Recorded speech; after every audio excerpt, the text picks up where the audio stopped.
গ্রিসে আগামীকাল অনুষ্ঠিত হতে যাচ্ছে জাতীয় নির্বাচন। আর এই নির্বাচনকে ঘিরে আশায় বুক বেঁধেছেন সেখানকার প্রবাসী বাংলাদেশিরা। তাদের প্রত্যাশা, দেশটিতে আবারও বামপন্থী সিরিজা পার্টি ক্ষমতায় এসে দেশের অর্থনীতিকে সুসংহত করতে সক্ষম হবে।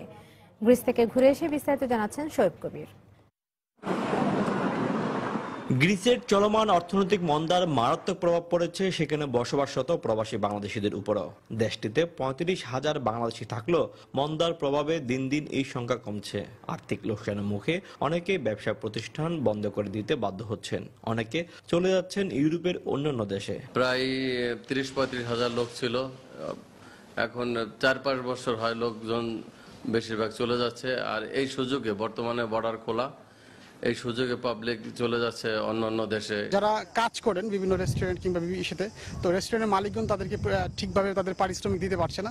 সেভাবে অনেকগুলো রেস্টুরেন্ট তারা যখন লোকজন পাচ্ছে না, তারা যখন ক্রেতা পাচ্ছে না, সেই কারণে রেস্টুরেন্টগুলো বন্ধ হচ্ছে। এই অবস্থায় গ্রিসের জাতীয় নির্বাচনের দিকে তাকিয়ে আছে প্রবাসী বাংলাদেশিরা। আমরা প্রায় ২০ থেকে ২৫ জন বাংলাদেশে গ্রিক পাসপোর্ট হোল্ডার, এবং এই ২০-২৫ জনই আমরা গ্রিক সরকারের পক্ষে জাতীয় নির্বাচনে ভোটে অংশগ্রহণ করতে পারি।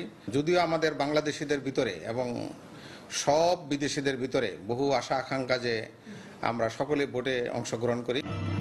তবে নতুন নির্বাচনে বামপন্থী সিরিজা পার্টি বা অন্য যে দলই ক্ষমতা আসুক না কেন, তাদের এককভাবে সংখ্যাগরিষ্ঠতা লাভ করার তেমন সম্ভাবনা নেই বলে বিশ্লেষকদের অভিমত।